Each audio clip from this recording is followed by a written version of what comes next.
ആവർത്തന പുസ്തകം 17-ാം അധ്യായം. വല്ല ഊനമോ വിരൂപതയോ ഉള്ള കാളയെയെങ്കിലും ആടിനെയെങ്കിലും നിന്റെ ദൈവമായ യഹോവയ്ക്ക് യാഗം കഴിക്കരുത്.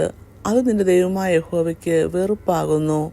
നിന്റെ ദൈവമായ യഹോവ നിനക്ക് തരുന്ന ഏതൊരു പട്ടണത്തിലെങ്കിലും നിന്റെ ദൈവമായ യഹോവയ്ക്ക് അനിഷ്ടമായുള്ളത് ചെയ്ത് അവൻ്റെ നിയമം ലംഘിക്കുകയും ഞാൻ കൽപ്പിച്ചിട്ടില്ലാത്ത അന്യദൈവങ്ങളെയോ സൂര്യചന്ദ്രന്മാരെയോ ആകാശത്തിലെ ശേഷം സൈന്യത്തെയോ ചെന്ന് സേവിച്ച് നമസ്കരിക്കുകയും ചെയ്ത പുരുഷനെയാകട്ടെ സ്ത്രീയെയാകട്ടെ നിങ്ങളുടെ ഇടയിൽ കണ്ടുപിടിക്കുകയും അതിനെക്കുറിച്ച് നിനക്ക് അറിവ് കിട്ടുകയും ചെയ്താൽ നീ നല്ലവണ്ണം ശോധന കഴിച്ച് അങ്ങനെയുള്ള മ്ലേച്ഛത ഇസ്രായേലിൽ നടന്നു എന്നുള്ളത് വാസ്തവവും കാര്യവും യഥാർത്ഥവും എന്ന് കണ്ടാൽ ആ ദുഷ്ടകാര്യം ചെയ്ത പുരുഷനെയോ സ്ത്രീയോ പട്ടണവാതിലിന് പുറത്ത് കൊണ്ടുപോയി കല്ലെറിഞ്ഞ് കൊല്ലണം. മരണയോഗ്യനായവനെ കൊല്ലുന്നത് രണ്ടോ മൂന്നോ സാക്ഷികളുടെ വാമൊഴിമേൽ ആയിരിക്കണം. ഏകസാക്ഷിയുടെ വാമൊഴിമേൽ അവനെ കൊല്ലരുത്. അവനെ കൊല്ലേണ്ടതിന് ആദ്യം സാക്ഷികളുടെയും പിന്നെ സർവ്വജനത്തിൻ്റെയും കൈ അവൻ്റെ മേൽ ചെല്ലണം.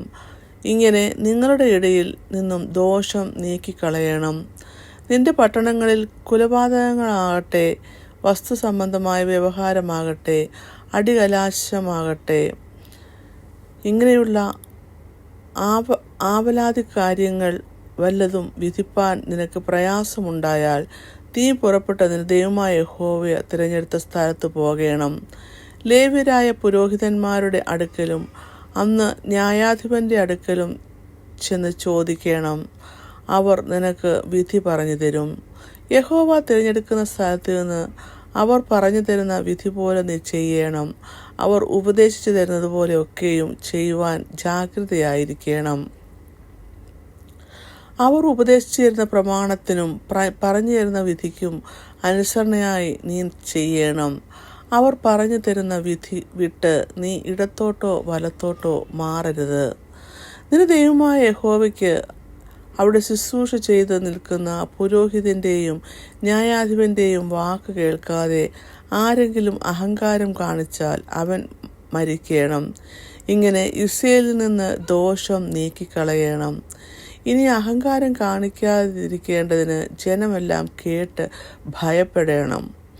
നിന്റെ ദൈവമായ യഹോവ നിനക്ക് തരുന്ന ദേശത്ത് നീ ചെന്ന് അതിനെ കൈവശമാക്കി അവിടെ കുടിപാർത്ത ശേഷം എൻ്റെ ചുറ്റുമുള്ള സകല ജാതികളെയും പോലെ ഞാൻ ഒരു രാജാവിനെ എൻ്റെ മേൽ ആക്കുന്നുവെന്ന് പറയുമ്പോൾ നിന്റെ ദൈവമായ യഹോവ തിരഞ്ഞെടുക്കുന്ന രാജാവിനെ നിന്റെ മേൽ ആക്കേണം. നിന്റെ സഹോദരന്മാരുടെ ഇടയിൽ നിന്ന് ഒരുത്തനെ നിന്റെ മേൽ രാജാവാക്കേണം.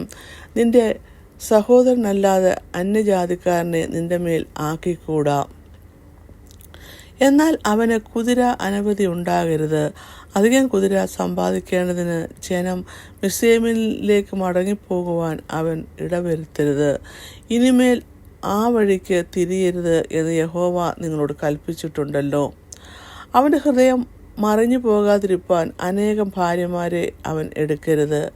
വെള്ളിയും പൊന്നും അധികമായി സമ്പാദിക്കുകയും അരുത്. അവൻ തൻ്റെ രാജാസനത്തിൽ ഇരിക്കുമ്പോൾ ലേവ്യരായ പുരോഹിതന്മാരുടെ പക്കൽ നിന്നും ഈ ന്യായപ്രമാണം വാങ്ങി അതിൻ്റെ ഒരു പകർപ്പ് ഒരു പുസ്തകത്തിൽ എഴുതിയെടുക്കണം.